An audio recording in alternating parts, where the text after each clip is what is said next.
Bonjour à tous, bienvenue dans cette nouvelle vidéo. Ça y est, nous sommes en Bosnie et pas des moindres, puisque nous sommes à Kravica ou Kravica, je ne sais pas comment on dit, un magnifique parc avec des cascades et surtout regardez, il n'y a personne. Regardez, le parc est vide. En fait, c'est parce qu'on est au camping juste à côté et qu'il n'y a que les gens du camping qui ont accès au parc le soir et la nuit. Du coup, on est environ une trentaine de personnes et c'est trop stylé. Bref, je suis Dylan et bienvenue au Weekly Vlog 21.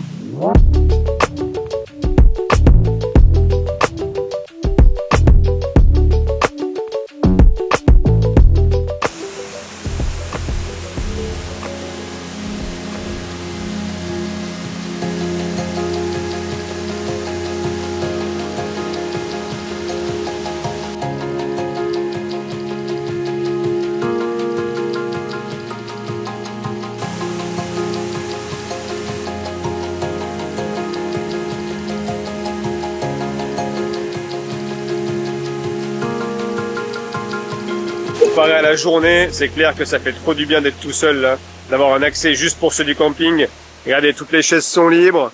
Et puis ouais, on doit être une vingtaine, une trentaine à tout péter là dans le parc. C'est trop stylé.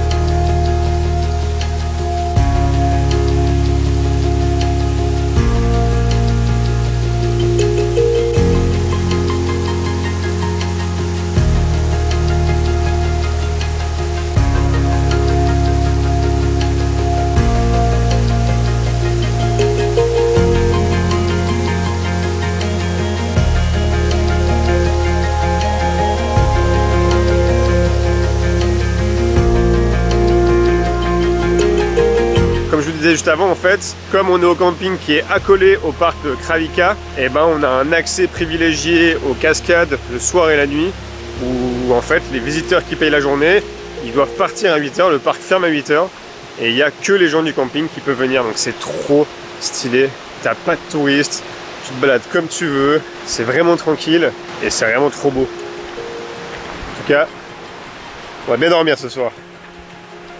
Non mais regardez ça comme c'est stylé. On voit les camping-cars là-bas au bout. Vraiment à côté de la rivière. L'emplacement est idyllique hein, quand même. Hein. Je vais vous montrer où on est parqué, c'est trop stylé.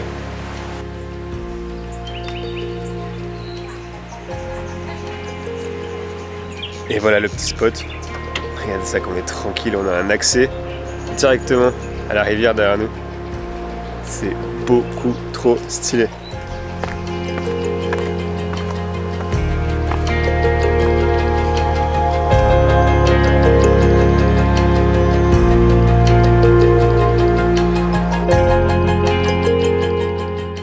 Et ben on a passé une bête de nuit, super calme, ça c'était clair et net que ça allait être calme, bercé par le bruit de la rivière, moi j'adore ça.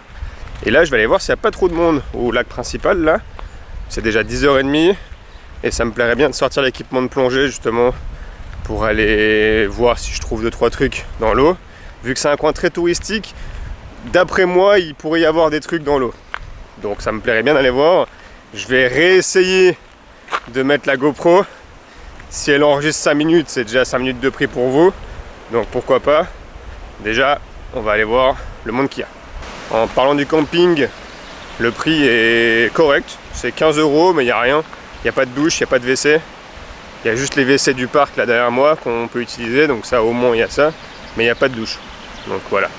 Par contre quand on arrive à l'entrée du parc avant 8 h le soir, eh ben, faut payer l'entrée du parc, ce qui fait que le prix du camping monte à 35 € quand même, en comptant le parc. C'est clair que pour une nuit, ça fait un peu cher. Mais bon, on fait pas tous les jours des campings avec un parc naturel juste devant et accessible le soir, uniquement pour les gens du camping.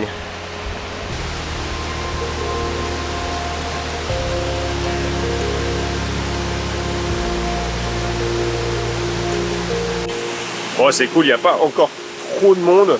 Mais tu vois que les gens commencent à arriver, il commence à y avoir pas mal de gens qui prennent des photos et qui se poussent pour avoir les meilleurs plans, les meilleurs spots. Mais regardez quoi, il n'y a encore personne, les chaises sont libres. Ouais, je pense que ça reste le bon moment pour aller plonger. Je vais aller chercher en tout cas mon masque, je sais pas si je prends les palmes, mais je pense que ça peut être good. Ça me fait trop marrer parce que t'as quand même des gens qui bousculent juste pour aller prendre une photo rapidement, tac, et ils repartent. Ils profitent même pas du moment, ils profitent même pas de capturer la chose avec leurs propres yeux. Et c'est vrai que moi je peux paraître comme ça avec ma grosse caméra à vlogger le truc. Je suis sûr que les gens se disent la même chose de moi. Mais ouais, je peux pas m'empêcher de me dire que nos téléphones, ça nous décroche quand même de la réalité. D'ailleurs, j'avais vu un truc, que plus tu prends de photos avec ton téléphone, moins tu mémorises l'instant présent. Alors que si tu prends pas de photos avec ton téléphone, tu sais pertinemment qu'il faut que tu retiennes le moment parce que tu n'auras pas de souvenirs à montrer.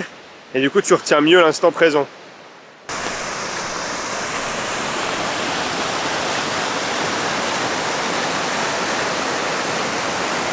Ah ouais, c'est vraiment trop mignon. Hein. J'espère vraiment que je peux vous filmer quelques minutes avec la GoPro parce que ça m'embête vraiment de ne pas pouvoir filmer dans l'eau ici. Ça a l'air vraiment incroyable. Mais dans tous les cas, j'ai d'ores et déjà commandé la nouvelle. Comme je vous disais dans le vlog précédent, là où j'ai tué ma GoPro, vous pouvez le voir, il s'affiche ici. Et ben, je me suis acheté la concurrence, la nouvelle DJI Action 5 Pro. Et j'ai trop hâte de la tester. Parce que pour moi, qui fais beaucoup de vidéos plongées, et ben, elle a un baromètre intégré. Donc je vais pouvoir carrément afficher, je crois, sur l'image, la profondeur à laquelle je suis en direct. Et ça, je trouve ça trop stylé. Surtout pour vous, quand vous regardez les vidéos, ça va être trop stylé de pouvoir voir la profondeur en live à laquelle je suis. Même si je vais pas très profond, mais c'est toujours cool d'avoir ça en live sur l'image. Je trouve ça vraiment sympa. Bref, on va chercher l'équipement. En tout cas, le masque, les palmes, je suis pas sûr. Et on va aller voir si on trouve quelque chose. Bon, et ben, cette fois, je confirme qu'elle est morte. Hein. Elle a vraiment pris l'eau cette fois. Regardez, la LED, elle reste allumée, mais elle est complètement éteinte. Donc cette fois, elle est vraiment raide de chez raide. Tant pis. Moi, j'y retourne. Bon, on s'en va de notre super spot, mais avant de partir, on vidange l'eau. Et bah, parfois, c'est un peu système D, donc on vidange l'eau dans la bouche d'égout. Ils viennent de nous ouvrir la bouche d'égout. Et voilà, on se met par-dessus et puis on vide l'eau, quoi. Des fois, c'est démerde-toi comme tu peux. Oh là là, on est arrivé à notre spot là. Regardez ça. C'est incroyable, la vue panoramique à 360 degrés qu'on a. Donc ce spot, il nous a été conseillé par deux potes qu'on s'est fait sur la route là, qu'on vient de revoir au camping de Kravica justement. Et ils nous ont dit qu'ils avaient dormi là avant d'aller faire Mostar. Et du coup pareil, on fait le même spot qu'eux, parce qu'effectivement, il est incroyable le spot. Regardez ça.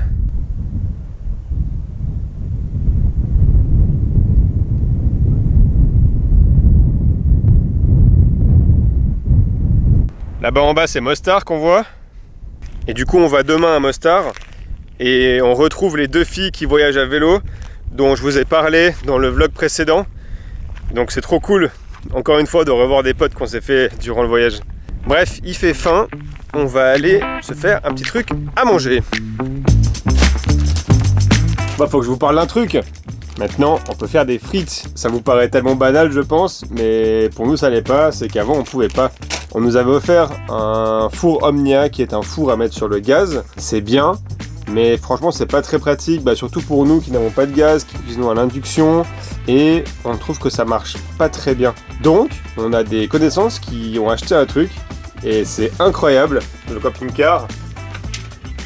Laissez-moi vous présenter notre air fryer. Eh oui, on a un air fryer dans le van. C'est un petit modèle 900 watts de chez Lidl. Ça coûte 30 € et c'est un banger. Donc au niveau consommation, c'est moins puissant que la plaque. On peut vraiment faire cuire des frites pendant une demi-heure là-dedans. On consommera moins d'énergie qu'en faisant des pâtes à la casserole sur la plaque à induction. Ça bouffe vraiment pas beaucoup d'énergie. Donc c'est vraiment cool. Et bah let's go. Je vais vous montrer un peu la cuisine, comment on fait quand on a un air fryer. Bon, le petit problème c'est qu'on l'a acheté en Europe, du coup il est en prise européenne. Mais pour l'instant je mets un adaptateur, c'est pas très grave et je changerai la prise arrivé en Suisse. Ça c'est le compartiment de cuisson. Ça n'a pas l'air très grand, mais franchement on peut faire la plupart des trucs qu'on faisait à la maison. Sauf une pizza, évidemment, c'est un peu trop grand. C'est clair qu'on peut pas faire des monstres gros morceaux de nourriture, mais ça suffit. Pour l'instant, on n'a pas été embêté. Hop, les petites frites dans le bac. Je vous zoome un coup. Enfin, j'ai vraiment l'impression de faire un podcast comme les youtubeurs à l'époque. Et ensuite, les réglages, il n'y en a que deux. Un minuteur et la température. Donc on règle la température, environ 180 degrés. Et après, dès qu'on tourne le minuteur, le air fryer se met en route. Si on allume le 220, c'est mieux. Et voilà, comment on lance des frites, tout simple. Il y a encore un truc qu'on doit tester. En théorie, le système électrique il supporte le air fryer à fond et la plaque à induction à fond, mais j'ai pas encore pris le temps de tester tout ça à fond et d'aller faire des mesures à l'arrière dans le coffre sur l'électricité, que ce soit des mesures de température, de courant. Donc ouais, pour l'instant on le fait pas. Par contre, on a déjà fait air fryer et la plaque à induction au minimum. C'était déjà des puissances qu'on avait atteint en ayant la plaque à induction à fond avec par exemple un ordi branché ou d'autres trucs branchés en même temps. Donc voilà, air fryer à fond, plaque à induction au minimum, ça passe. Bref, nous, on va se faire un petit Yahtzee là, histoire de passer le temps. Vu qu'on a faim, il n'y a pas mieux pour passer le temps que faire un petit jeu pendant que ça cuit. Et voilà. Ah, c'est risqué, hein, ça peut couper la faim au perdant.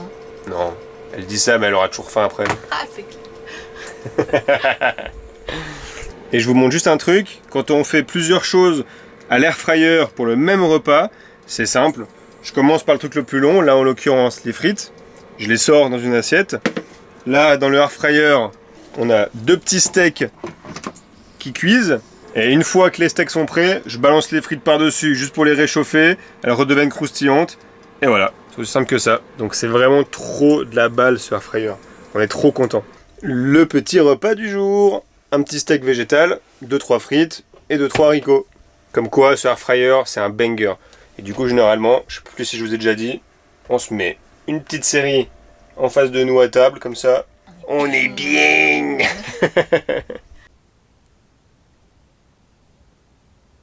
Là, le petit coucher de soleil est pas dégueu. Hein. D'ailleurs, nous, on va se rentrer. Alors, bonne nuit.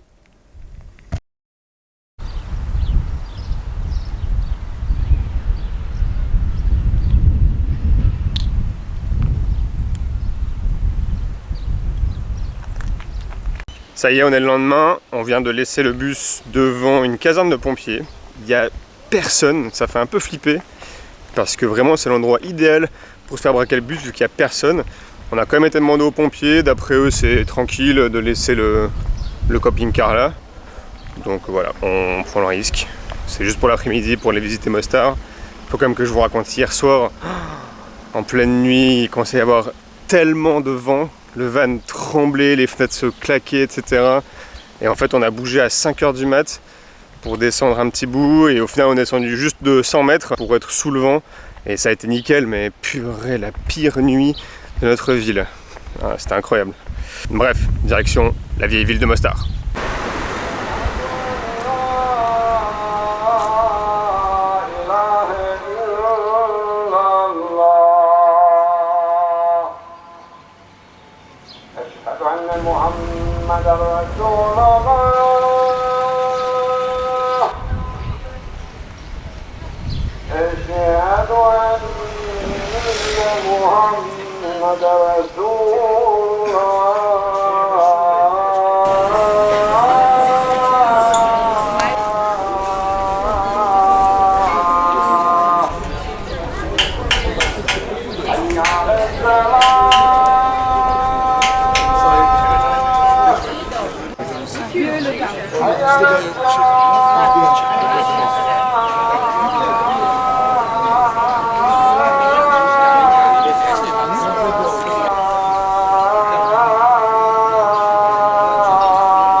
Toplar.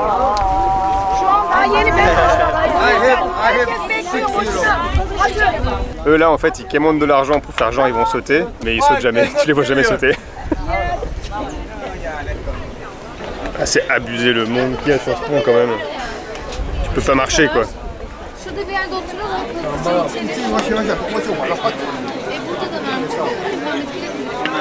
J'arrive. Salut Kim.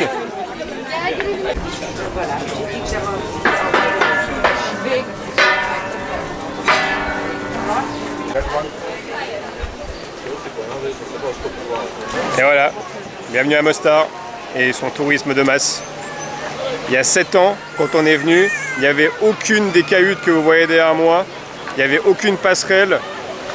Derrière ici, il n'y avait rien de construit en haut. Et surtout, c'était bourré de déchets et ça l'est toujours. Alors qu'il y a énormément de touristes, personne ne prend le temps de nettoyer le sol. Il y a des déchets partout, par terre, il y a des affiches, des bouteilles dans la rivière derrière là. Et même il y a une odeur de sale en fait. Toujours autant de gens sur ce pont, ça n'a pas changé. Il y a toujours les gars qui font genre ils vont sauter et ils sautent jamais. Donc ouais.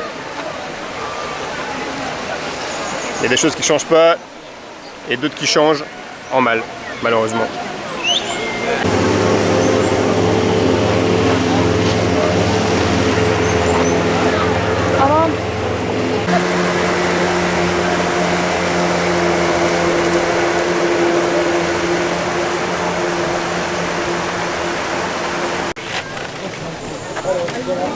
Ça va Kim?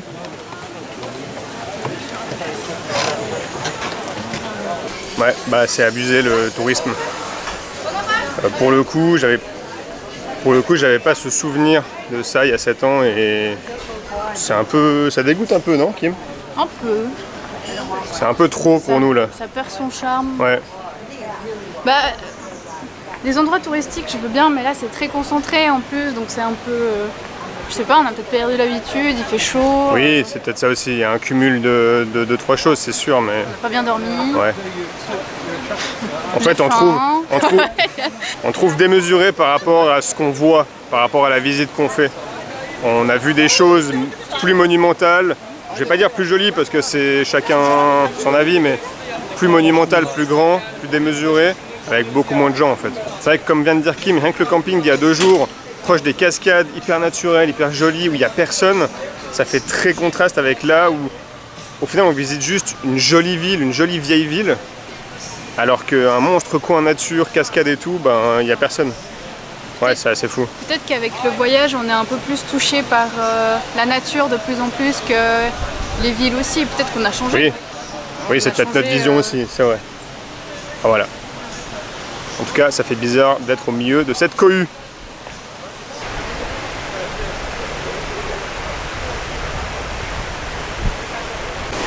Voilà l'exemple typique de ce que je disais. Donc là c'est magnifique, des restaurants et tout sur la rivière. Mais en fait si vous regardez bien dans la rivière, là c'est bourré de déchets partout. Partout, partout. Il n'y a pas cette culture quand même du propre, de l'accueillant au niveau propreté en tout cas. Ils prennent pas le temps d'aller nettoyer un endroit qui est ultra touristique hein, quand même. Oh là là, ouais, regardez ça.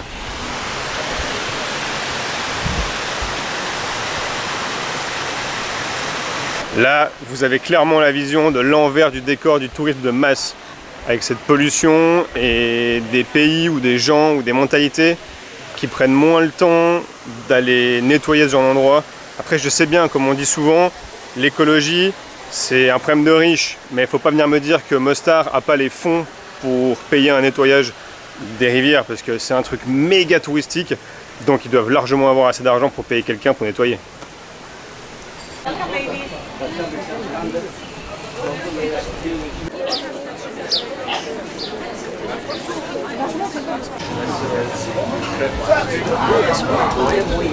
Là, ça bouchonne.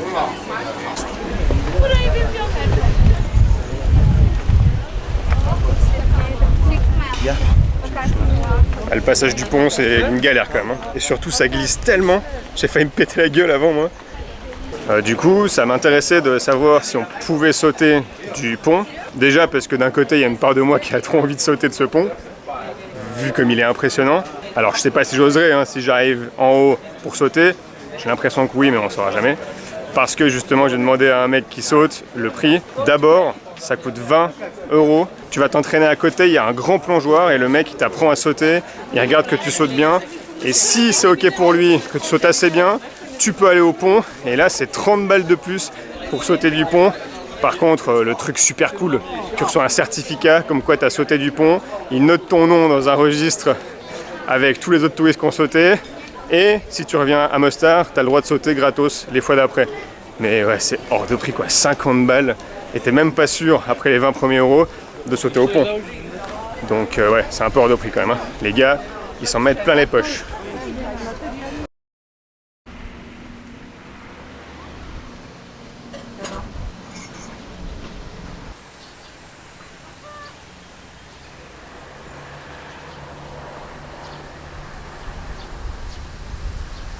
Bon et ben voilà le petit spot où on a passé la nuit après la visite de Mostar. On aimerait quand même revenir sur ce qu'on a dit sur Mostar. On y est retourné le soir avec les 2 filles françaises qu'on avait rencontrées dans un précédent vlog qui voyagent à vélo. On les a retrouvées ici à Mostar. Et du coup hier soir il n'y avait plus personne dans les rues et c'était incroyable, c'était magnifique, c'était calme. Et donc on a apprécié Mostar sous un autre angle. Et oui, la journée c'est ultra touristique, mais le soir ça devient féerique et très calme. Et donc finalement Mostar remonte dans notre estime. On a adoré la soirée et le restaurant qu'on s'est fait hier soir.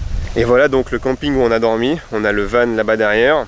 Il y a un accès à l'eau là en bas. Hier après-midi on a passé tout l'après-midi là en bas avec les filles justement. Et c'était trop cool. Ce matin on a fait un peu de bricoles sur les vélos des filles. Justement elles avaient besoin de 2-3 réparations. Donc je leur ai refait des réparations comme la dernière fois. C'est cool, ça leur fait plaisir et ça les dépanne bien surtout. Et puis nous on va plier bagages et on s'en va à un autre spot en Bosnie. Et d'ailleurs normalement les filles devraient nous rejoindre aussi au même endroit. Sauf qu'elles c'est à vélo, ça prend toute la journée et nous ça nous prend même pas 1 heure. En tout cas ce camping banger. En plus il y a un chien très joueur et très sympa. Il est juste là d'ailleurs, on le voit, au pied de l'arbre.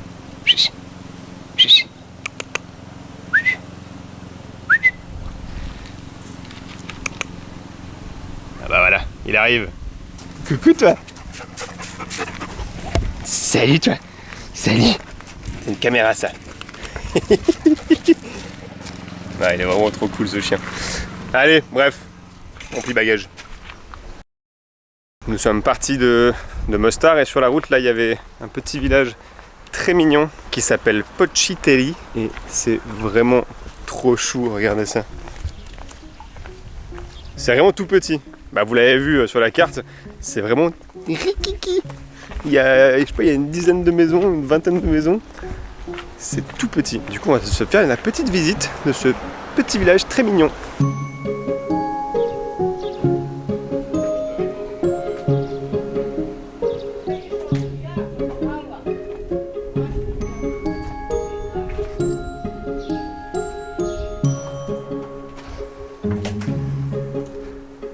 Il y a Kim qui vient de lire une pancarte un peu historique du lieu.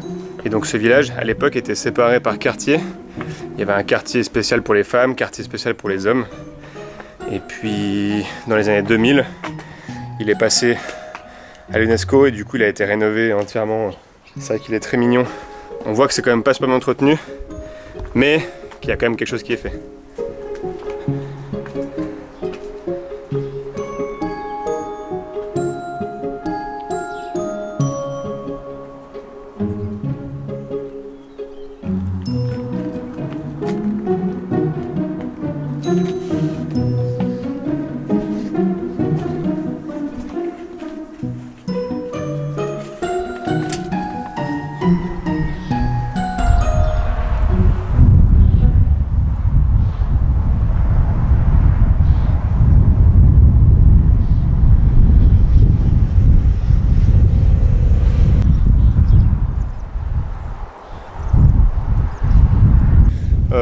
Bon, comme vous pouvez le voir, la sécurité n'est pas trop au rendez-vous. Hein.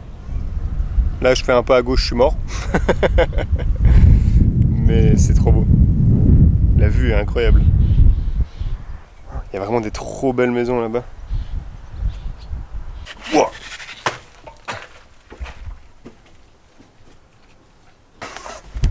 Ouh. Purée, faut pas être claustro. Hein. Tu vois quelque chose? Ouais, ouais.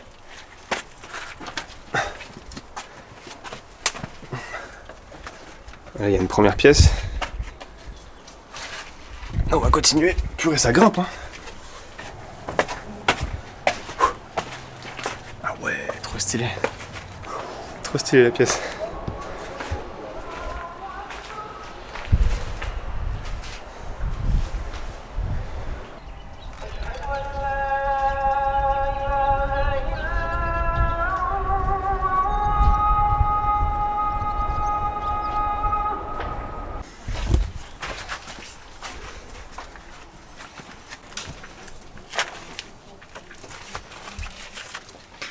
C'est tellement raide.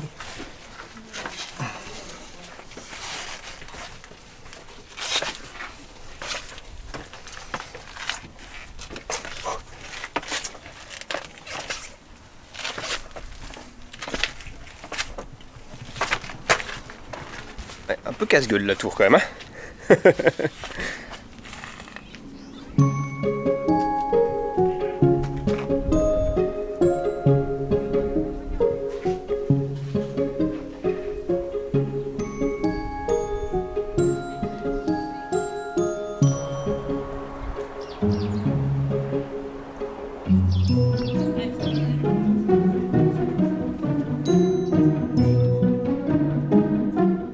En tout cas, on cuit, hein. Je sais pas combien il fait. Ah oui, on a acheté une petite boisson là. Il y a des dames qui font ça, c'est juste du jus de citron et après elles le font geler.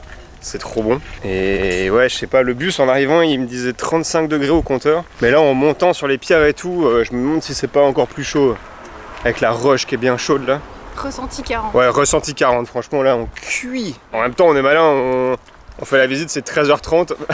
Mais bon, voilà, on s'est dit que ça allait pas être très long vu que c'est pas très grand. Et c'est le cas, on a fait une demi-heure. Mais ça valait la peine. On va aller se mettre au petit restaurant qui est juste en bas du village là, manger un petit truc. Parce que là, il fait faim. Ouh. Nous voilà arrivés au petit spot du jour. Et on est un petit peu déçus parce que normalement, sur Park4Night, il disait qu'en fait on pouvait se parquer là-bas. Ça porte le nom de Beach Bar et sur les photos en fait les vannes sont vraiment parquées au bord de l'eau là-bas. Mais ils ont enlevé l'accès apparemment donc c'est un peu bizarre. On va aller voir ce qui se passe. Ouais bon c'est mort, on vient de demander au propriétaire. Donc on a vu des photos où les vannes sont parquées là-bas derrière. Et en fait non c'est pas possible. Il nous a dit que de ce côté là il n'y a pas de problème. Mais que vers le bar là c'est plus possible. Et c'est dommage en fait, s'il demandait juste, je sais pas, 5 € et qu'il faisait des places de camping-car, je suis sûr que ça marcherait son truc là. Parce que c'est vraiment mignon et t'es à côté de l'eau, c'est vraiment joli. Et avec le bar devant en plus qui est vraiment sympa, je pense que ça pourrait faire fureur. Allez, nous on lève le camp, on a passé une bonne nuit, mais il y a eu du bruit. T'as des pêcheurs en fait qui rentrent en bateau, qui étaient juste derrière nous en fait. Et aujourd'hui en fait c'est férié, du coup il y avait beaucoup de voitures ce matin. Mais sinon dans le global le spot est très cool, on vient de passer la journée entière au resto-bar justement avec les deux filles qui font du vélo. Et là ce soir on se retrouve encore au même spot qu'elles. Donc vraiment on se suit avec les deux filles, c'est vraiment trop drôle. C'est vraiment cool d'avoir trouvé des gens comme ça sur le voyage. D'autant plus qu'on rigole énormément et qu'on se retrouve à faire la même route. Donc bref, on change de spot, direction un autre lac.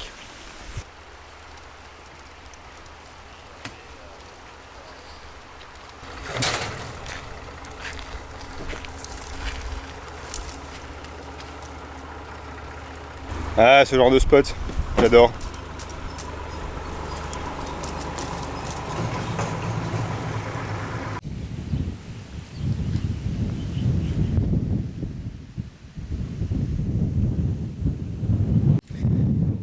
Ouais, ce genre de spot incroyable. On arrive en fait, c'était un endroit qui était marqué sur Park4Night, mais en fait c'est juste à côté de la route et finalement le propriétaire de la maison était à côté, je lui ai demandé.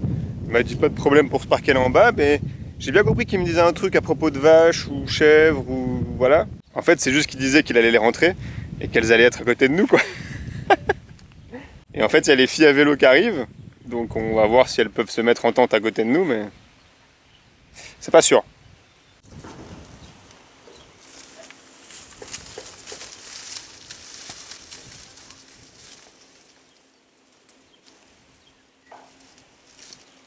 Et franchement, bête de spot, on vient de se baigner au lac, les filles sont en train de nager encore, et c'est vraiment trop cool quoi.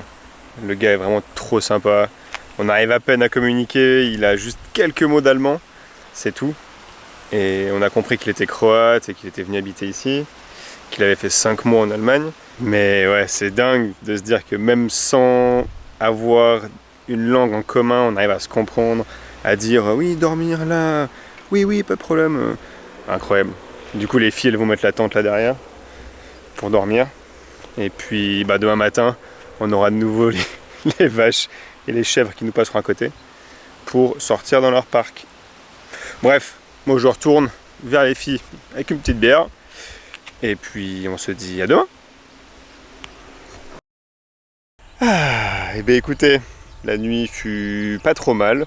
Si ce n'est que le propriétaire, il a 2 chiens. Et il y en a un qui n'a pas arrêté d'aboyer jusqu'à très tard dans la nuit, vu qu'il y avait nous, des inconnus.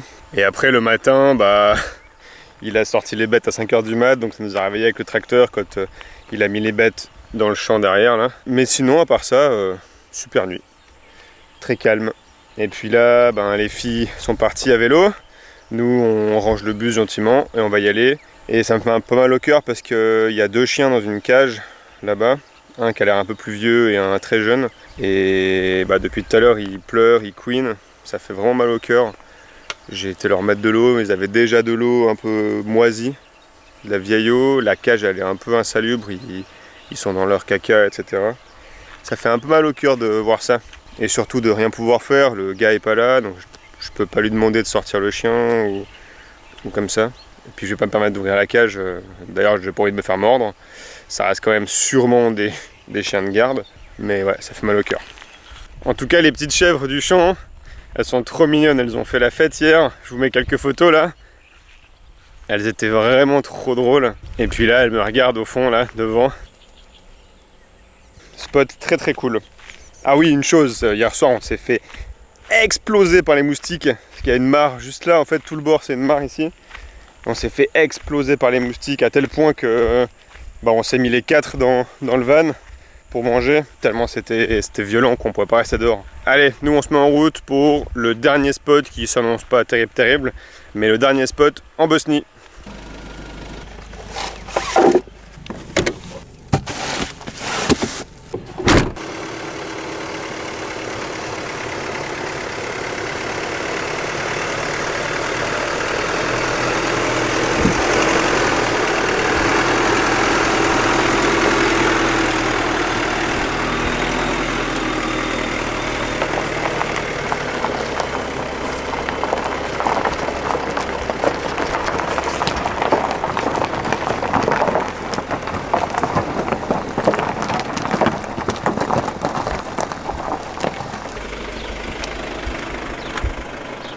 Pas ces gros cailloux là, on n'a pas les pneus pour. J'espère qu'on n'abîme rien. C'est vrai que dès que tu roules sur des cailloux un peu gros comme ça, ça fait pas du bien aux pneus. Il faudrait avoir des pneus plutôt typés tout terrain quoi, ou en tout cas un entre-deux. Au vu du nombre de pistes qu'on a fait ou de petits chemins comme ça avec des cailloux, je pense que les prochains pneus, on prendra des pneus un peu plus adaptés au tout terrain, en tout cas plus solides, parce qu'on a peur de crever en fait. Sur des gros cailloux comme ça, tu peux vraiment crever. Bref, allez, on se met en route. Bon, quand je vous parlais qu'on prendrait des pneus tout terrain, là j'ai l'exemple parfait. Bienvenue en Bosnie. Et donc ça c'est la route que le GPS nous dit de prendre Donc ça faisait déjà quelques kilomètres qu'on se tapait une route vraiment nulle. Genre une voie bourrée de trous. Mais là on est carrément sur une voie bourrée de trous mais en gravier maintenant. Donc ouais voilà, c'est pour ça que je disais qu'avoir des pneus tout terrain quand même c'est pas. Je pense que c'est pas de trop. Même si tu fais pas du vrai tout terrain, t'as quand même des pneus vachement mieux adaptés à ce genre de route. Donc tu peux te permettre de prendre ce genre de chemin un peu plus souvent. Ah en fin de la route, ça fait plaisir. Bon, on s'est trouvé un super spot, ça fait déjà quelques heures qu'on est arrivé. On avait le store de sortie, on s'est pris une petite averse déjà. Donc on a pu tester le store sous la pluie, ça fait vraiment du bien. En plus ça a rafraîchi un peu l'air, donc ça a vraiment fait du bien. Sauf que là, ça s'annonce pas terrible ce qui arrive. Il y a du tonnerre, donc on a tout plié. J'arrivais pas à mettre les sardines en fait pour tenir le store, donc j'ai trop peur qu'il y ait des rafales de vent comme ça. Donc j'ai préféré plier le store. Et puis on a rangé table et chaises. Et là on va attendre que l'orage passe. On va se mettre dedans, même si on a chaud, tant pis. Ouh, ça arrive. Ça tombe là-bas, hein, parce que purée, on dirait un nuage de neige qui arrive.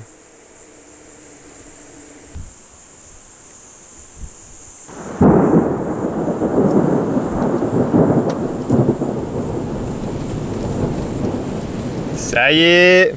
Oh putain, ce qui arrive. Bon allez, on ferme la porte parce que là...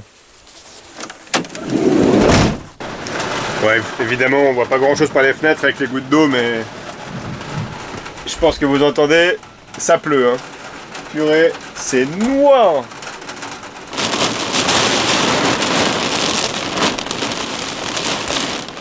Et dire qu'il y a une demi-heure en bronzé au soleil.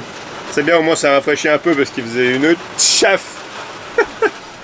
Bon allez, on se voit après l'orage. Bah voilà, il refait beau. J'ai même ressorti l'avant-toit pour qu'il sèche, vu qu'on avait pris un peu de pluie dessus. Mais là ça fait trop du bien. Ça a un peu baissé la température, il a fait très chaud aujourd'hui. Donc là ça fait vraiment du bien. Et puis là on est en train de faire un petit truc à manger. Et puis surtout, comme vous voyez derrière moi, on a été rejoint par un couple d'Allemands. Comme quoi on ne peut jamais être seul bien longtemps. Mais bon c'est pas grave, on partage volontiers. Surtout qu'il est incroyable ce spot, on est vraiment seul au monde quoi. On est au milieu d'une énorme vallée.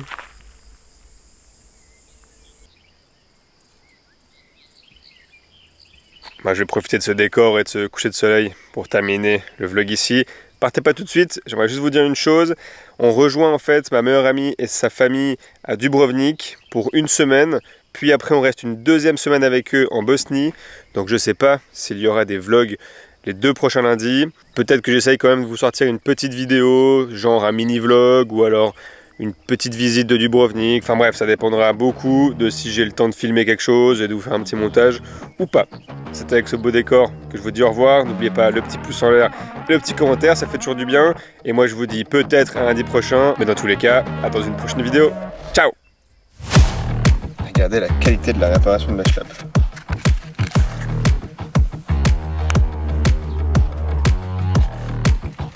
En fait, en jouant avec le chien en camping, j'ai le pied qui est passé à travers et il s'est pété en deux. J'ai pas envie d'en racheter, c'est mes schleppes que j'ai achetées en Australie, elles sont trop cool.